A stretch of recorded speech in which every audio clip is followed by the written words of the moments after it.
motion for reconsideration. Galit na galit kami sa lahat ng mga development. Ating panawagan na ituloy ang impeachment.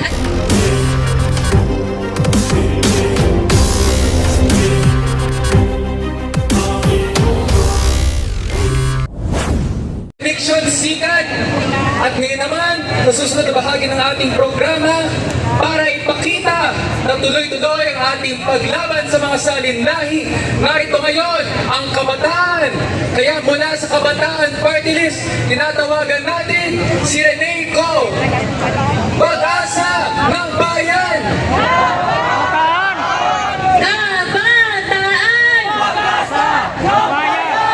Happy Youth Day po sa ating mga kabataan! Pero kahit kami, all smiles at syempre full of optimism, galit na galit kami sa lahat ng mga developments sa aming kinabukasan. Paano ba naman to kung ang mga institusyon, kung ang mga proseso na nariyan daw para protektahan ang hustisya, ang pananagutan, ay kayang balik-baliktatin para sa mga ikabubuti lang ng ilan. Andito tayong lahat para bantayan ang Korte Suprema.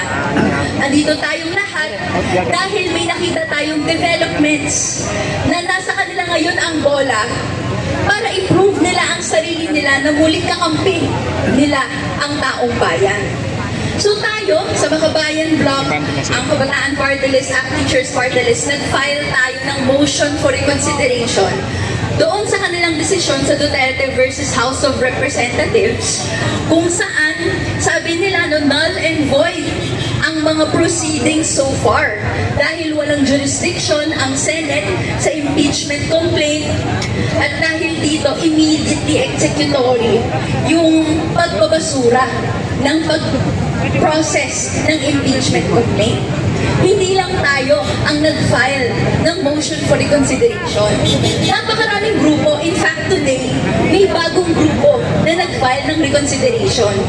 Online at siguro sa media, nakikita natin yung napakaraming lawyers, napakaraming grupo. Lahat tayo nagtataka, bakit ito ang naging ruling ng Korte Suprema? Bakit din ganito ang pagtingin ng Senado doon sa kanilang mandato na kaya nila at sila lang sole arbiter no, ng impeachment trial. At ganito sila willing na ibasura, no, i-sweep under the rug yung kanilang tungkulin. Ano ba ang ibig sabihin ng rekonsiderasyon? Ibig sabihin nito, maghahain tayo ng petisyon at ang Korte Suprema, kung sang-ayon ang lahat ng mga final natin, no, dapat nilang i-review yung kanilang arguments. I-review yung arguments ng mga partido, tignan ulit yung mga ebidensya, at maaari, no, i-reaffirm nila yung decision na nilabas nila, pwede rin nilang baliktarin. So, siguro, pag tignan natin sa kasaysayan, ano ang instances na gaya nga dito sa aming reverse uno card na reverse ng Supreme Court yung kanilang mga desisyon? No? Kung titignan natin ang kasaysayan, iilan lang talaga ang mga desisyon nag-reverse.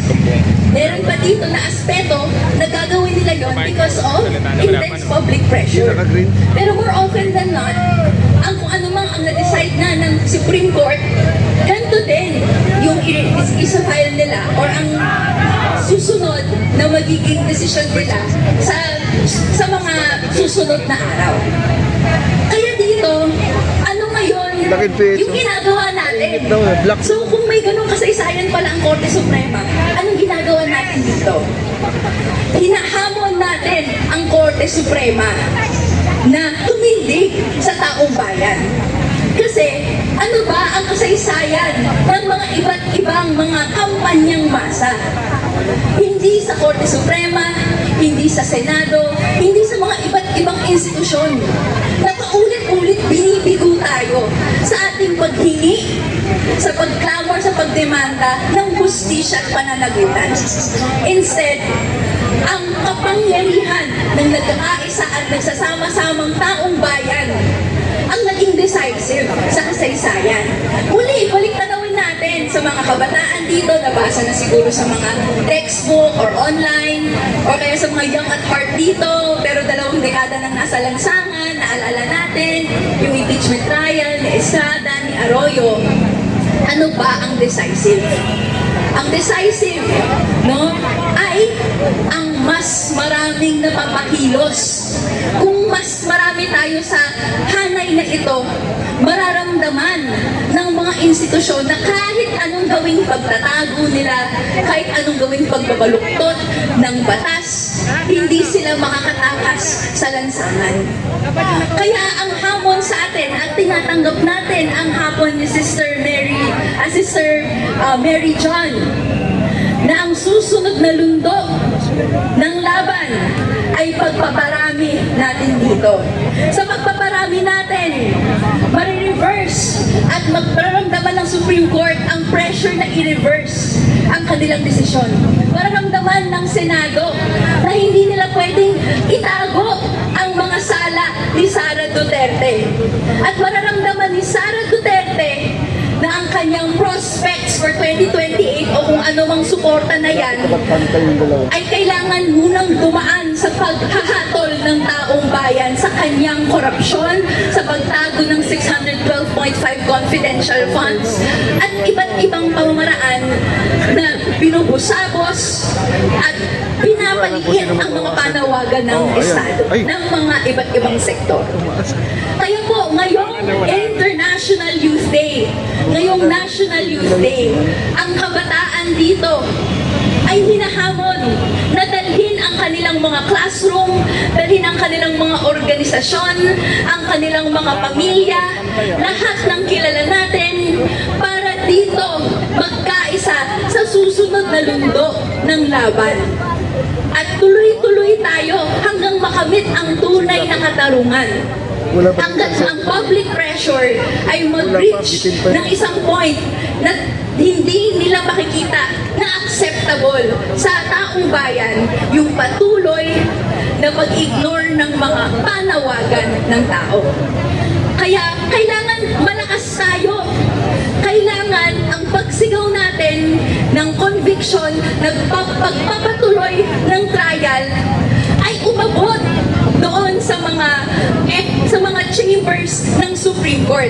So gusto natin mas malakas handa po ba tayo sa ating panawagan na ituloy ang impeachment at ilitisin si Sara? Oh! Sige, gusto natin abot sa Supreme Court Oh! Impeachment ituloy! Isip pa, mas malakas. Impeachment ituloy!